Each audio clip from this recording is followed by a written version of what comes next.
To everyone welcome to LTX classes. మనం UPSC prelims గురించి daily MCQ series అనేది చూద్దామా. అయితే ఇండియన్ ఎక్స్ప్రెస్ నుంచి ఎక్స్ట్రాక్ట్ చేస్తున్న ఎంసీక్యూస్ ఇవి. సో ఇవి చాలా స్టాండర్డ్ కంటెంట్ అనేది ఉంది. మీరు రెగ్యులర్గా ప్రిపేర్ అవ్వండి. ఇది మీకు మీ ప్రిపరేషన్లో చాలా హెల్ప్ చేస్తుంది, రైట్? సో క్లాస్ డిస్కస్ చేస్తుంది. This is Srinivas, right? So first question చూడమా. With reference to the sun temple at Konark consider the following statement. Clear? So Konark temple, sun temple గురించి first statement, it is linked to Brahminism and the Tantric belief system. Second statement, it is located on the eastern shores of the Indian subcontinent. Next, the Vimana was surmounted by a high tower with a shikara which was raised in the 19th century. Right? Either how many of these statements given are correct? Only one, only two, all three, none. Right? అయితే C. అయితే మీకు answer తెలిసినట్లయితే video ఒక్కసారి pause చేసి కింద comment బాక్స్లో answer అనేది type చేసి పెట్టండి అమ్మా, రైట్? ఎస్, అయితే నేను ఆన్సర్ చెప్తున్నాను చూడండి. అయితే సన్ టెంపుల్ కొనార్క్ అనేది ఒడిషాలో మనకి మోస్ట్ ఇంపార్టెంట్ టెంపుల్, అవునా?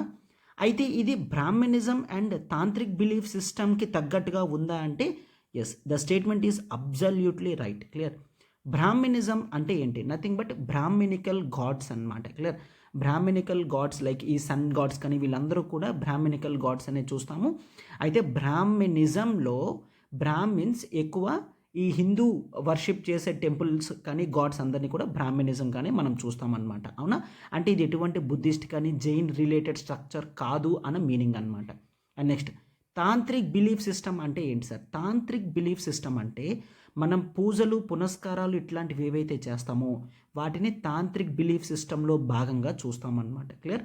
So first statement is true. Second statement, eastern shores of the Indian subcontinent, yes of course. Clear? ఇది ఒడిషా స్టేట్లో, east of the state Odisha స్టేట్లో మనకి సీ షోర్ దగ్గరలో కనిపిస్తుంది అనమాట, right? And third statement, vimana అనేది 19th సెంచరీలో పెట్టడం జరిగిందా? ఎస్ ఆఫ్ కోర్స్, 19th సెంచరీలోనే విమాన శిఖర హై టవర్ అనేది కన్స్ట్రక్ట్ చేయడం అనేది జరిగిందనమాట, రైట్? ఎస్, అయితే దీని ఆన్సర్ వచ్చేసరికి C, all the three statements are true, right? అయితే సి, ఈ పీడిఎఫ్ అంతా కూడా ఒకవేళ మీకు కావాలంటే do join our Telegram channel. Clear? So Telegram ఛానల్కి మీరు జాయిన్ అయినట్లయితే ఈ పీడిఎఫ్ అనేది మీకు అవైలబుల్గా దొరుకుతుంది. ఒకసారి చూడమా, ఒకవేళ మీరు మీ యూపీఎస్సీ ఇన్ఫినిటీ ప్రిపరేషన్ అనేది ఆఫ్లైన్ నుంచి చేయాలనుకుంటే విశాఖపట్నం ఆఫ్లైన్ బ్రాంచ్ అనేది ఉంది. అయితే కొత్త బ్యాచెస్ అనేవి జనవరిలోనే స్టార్ట్ అవ్వడం జరిగింది. So me complete free access to NCERT foundation ఉంటుంది, రెగ్యులర్ కరెంట్ అఫైర్స్ ఉంటుంది, ప్రిలిమ్స్ టెస్ట్ సిరీస్ ఉంటుంది, మెయిన్స్ ఆన్సర్ రైటింగ్ కోర్సెస్ ఉంటాయి. అండ్ దీంతో పాటు మీకు యూపీఎస్సీ సిలబస్ మొత్తం కూడా కవర్ అయ్యే విధంగా టోటల్ 19 బుక్స్ ఉంటాయమ్మా. జిఎస్ ప్లస్ సీసెట్ కవర్ అయ్యే విధంగా 19 బుక్స్ ఉంటాయి. ఇవన్నీ కూడా మీకు ఇవ్వడం జరుగుతుంది. అయితే ఆఫర్ ఫీ వచ్చి చూడండి, 1 lakh ప్రైస్ అనేది కేవలం 48,000 రూపీస్కే మీకు ఆఫర్ కింద, సంక్రాంతి ఆఫర్ కింద వస్తుందమ్మా. సో ఒక్కసారి చూడండి, మీకు కంప్లీట్ లైఫ్ టైం వ్యాలిడిటీ అనేది ఉంటుందమ్మా. క్లియర్? ఇక్కడ మీకు లైఫ్ టైం వ్యాలిడిటీ అనేది ఉంటుంది. మీకు ఏ డౌట్ ఉన్నా మీరు ఈ నెంబర్కి కాల్ చేయగలరు. 7893899553 నెంబర్కి కాల్ చేయండి అమ్మా. సెకండ్ క్వశ్చన్ చూడండి, with reference to the Kapdaganda shawl. Clear? Kapdaganda shawl గురించి చెప్తున్నారు.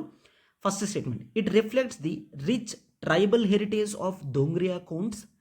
It is an embroidery of white coarse cloth with red, yellow, green colored threads. The shawl is worn only by women. It is registered as an Odisha GI tag అని question అనేది ఇవ్వడం జరిగింది. How many statements are true? 1 statement, 2 statements, only 3, all 4 true, all statements are true అని అడుగుతున్నారు. అయితే statements చూడమ్మా, మనం analyse చేద్దాం. ఒకవేళ మీకు ఆన్సర్ తెలిసినట్లయితే మీరు కింద కామెంట్ బాక్స్లో టైప్ చేయండి. C, first one, it is the rich tribal heritage of Dongria Kondhs అంటే statement absolutely right. Clear? The Kapdaganda shawls ఏవైతే ఉన్నాయో దోగ్రియా కోన్స్ యొక్క కల్చర్ని ప్రతిబింబించే విధంగా ఈ షాల్స్ అనేవి తయారు చేయడం జరిగింది. సార్, ఈ దోంగ్రియా కోన్స్ ఎక్కడుంటారు? In and around the state of Odisha. Clear? ఒడిషాలో ఎక్కువ దోంగ్రియా కోన్ ట్రైబల్ గ్రూప్ వాళ్ళు ఉంటారు.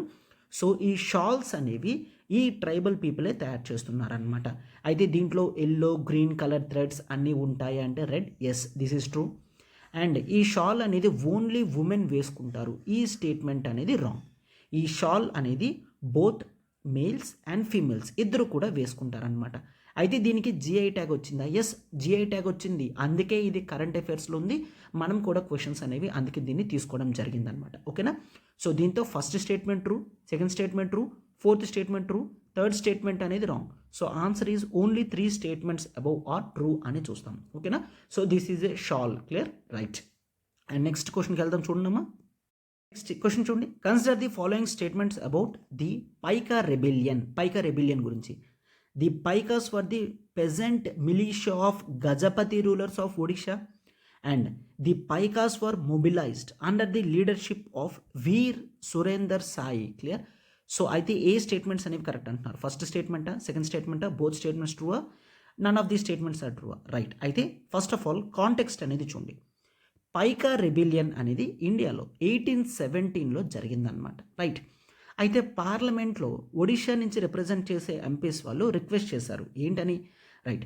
ఇండియాలో the first war, clear, that is the first war of independence మనం దేని కింద చూస్తాము? 1857 ది సెపాయ్ మ్యూటినీని మనం first war of Indian independence అని చూస్తాం. క్లియర్? అయితే 1857 కన్నా ముందే 40 ఇయర్స్ ముందే ఈ పైకా రెబిలియన్ అనేది జరిగింది. మేము కూడా బ్రిటిష్కి ఎగెయిన్స్ట్గానే ఫైట్ చేయడం జరిగింది. సో ఈ పైకా రెబిలియన్ని the first war of independence కింద గుర్తించండి అని రిక్వెస్ట్ చేశారు. అయితే సెంట్రల్ గవర్నమెంట్ క్లియర్గా చెప్పింది పార్లమెంట్లో, పైకా రెబిలియన్ని ఫస్ట్ వార్ ఆఫ్ ఇండిపెండెన్స్ కింద గుర్తించడానికి అవ్వదు అని చెప్పడం జరిగింది. సో ఈ హోల్ కాంటెక్స్ట్ అంతా కూడా కరెంట్ అఫైర్స్లో ఉందన్నమాట. రైట్. ఎస్. సో బ్రిటిష్ వాళ్ళు పెట్టే ఎక్స్ప్లాయిటేషన్కి వ్యతిరేకిస్తూ గజపతి రూలర్స్ ఎవరైతే ఒడిషాలో ఉన్నారో వాళ్ళ మిలీషియాయే రెబెల్ ఎప్పుడైతే జరిగిందో దాన్నే పైకా రెబెలియన్ అని అంటాం. సో దీంతో స్టేట్మెంట్ 1 అనేది అబ్జల్యూట్లీ రైట్ అన్నమాట. అయితే ఈ మిలీషియాకి లీడర్షిప్ కింద ఎవరు ఉన్నారు అంటే that is the Bakshi Jagabandhu Bidyadhar. Clear? So there is a Bakshi Jagabandhu Bidyadhar. అతను ఈ లీడర్షిప్ రోల్ అనేది తీసుకోవడం జరిగింది. సో సెకండ్ స్టేట్మెంట్ అనేది రాంగ్ అనమాట. So coming with this answer ఏంటమ్మా? Only first statement is true. Right. Yes. ఇప్పుడు నెక్స్ట్ క్వశ్చన్కి వెళ్దాం. చూడమ్మా, చూడండి. With reference to the Swami Dayanand Saraswati, consider the following statements. He established Arya Samaj in 1875. He wrote Satyartha Prakash, which emphasized the Vedic principles. He accepted the idea of idolatry. Right.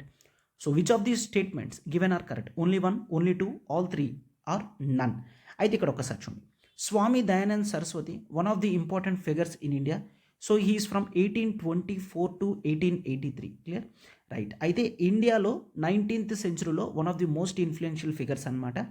అయితే ఇతను Arya సమాజ్ని 1875లో start చేయడం అనేది జరిగింది. దేని గురించి?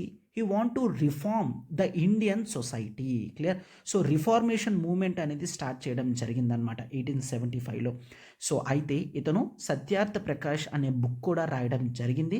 అది వేదిక్ ప్రిన్సిపల్స్ని emphasize చేస్తూ రాయడం జరిగిందనమాట. రైట్. సో ఇతనే statement like go back to Vedas అన్న స్టేట్మెంట్ ఇచ్చింది కూడా స్వామి దయానంద్ సరస్వతి గారు కదా. అతని ఉద్దేశం ప్రకారం ఏంటి అంటే హిందూయిజంలో చాలా వరకు సూపర్స్టిషియస్ బిలీఫ్స్ అనేవి, ఆర్థోడాక్స్ హిందూ సిస్టమ్స్ అనేవి కొంత కరెక్ట్గా లేవు. వేదిక్ ప్రిన్సిపల్స్ అనేవి వేరే డీటెయిల్డ్ అనాలిసిస్ అనేవి ఇస్తున్నాయి అని చెప్తూ కొన్ని బుక్స్ని అతను రాయడం జరిగిందనమాట. రైట్. అయితే did he accept the idolatry? Sir idolatry అంటే ఏంటి? ఐడోలేటరీ అంటే దేవుణ్ణి విగ్రహ రూపంలో మనం ఏదైతే పూజిస్తామో దాన్ని ఐడోలేటరీ అని అంటారు. అయితే స్వామి దయానంద్ సరస్వతి గారు దీనికి ఎగెయిన్స్ట్గా ఉన్నారన్నమాట. క్లియర్?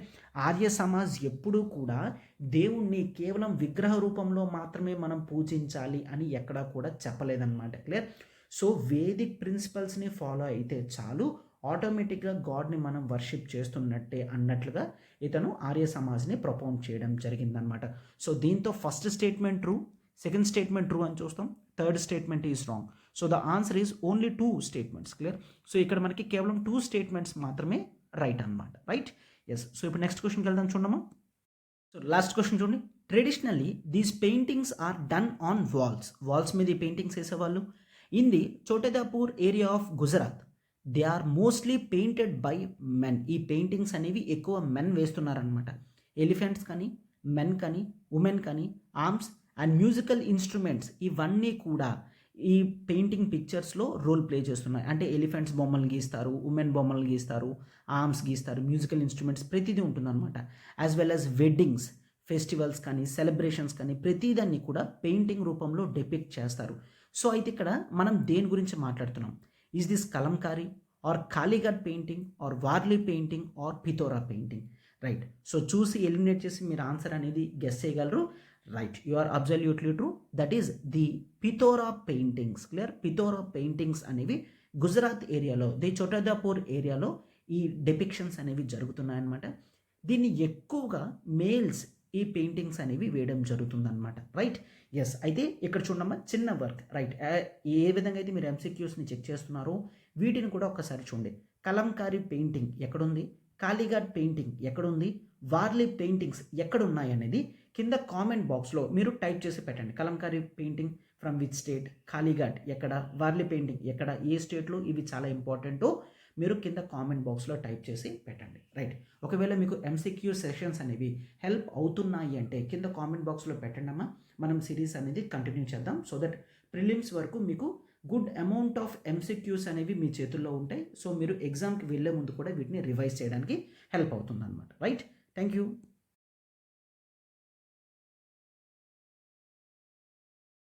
ఒకవేళ మీరు ఇంట్లో ఉండి ఆన్లైన్ ప్రిపరేషన్ చేయాలి అనుకుంటే కొత్త బ్యాచ్ అనేది స్టార్ట్ అవుతుంది. సో దీనికి కూడా 60,000 రూపీస్ కోర్స్ అనేది కేవలం 48,000కే ఇవ్వడం అనేది జరిగిందమ్మా. సో దీంట్లో మీకు జిఎస్ ప్లస్ సీసెట్ కవర్ అవుతుంది, ఎన్సీఆర్టీ ఫౌండేషన్, కరెంట్ అఫైర్స్ వస్తుంది, ప్రిలిమ్స్ టెస్ట్ సిరీస్ వస్తాయి, మెయిన్స్ ఆన్సర్ రైటింగ్ వస్తుంది, and ABPSC, TSPSC, RBI, IBPS, SSC, rest of the government ఎగ్జామ్స్కి ఉన్న క్లాస్ కోర్సెస్ కూడా కంప్లీట్ యాక్సెసిబిలిటీ వస్తుందన్నమాట. అయితే ఇది మీకు కూడా లైఫ్ టైం వ్యాలిడిటీతో బ్యూటిఫుల్గా మీకు మొత్తం ప్యాకేజ్ అనేది వస్తుందన్నమాట. రైట్. కేవలం ఇది కూడా మీకు 15th జనవరి వరకు మాత్రమే టైం ఉందమ్మా. ఒకవేళ మీకు ఏ డౌట్ ఉన్నా మీరు ఈ నెంబర్ 7893899553కి మీరు కాల్ చేయగలరు. సో ఇక్కడ 2 ఆప్షన్స్ అనేవి ఉన్నాయి. మీరు ఆఫ్లైన్ అయితే ఆఫ్లైన్, లేదంటే ఆన్లైన్ ఆప్షన్స్ అనేవి సెలెక్ట్ చేసుకోగలరు.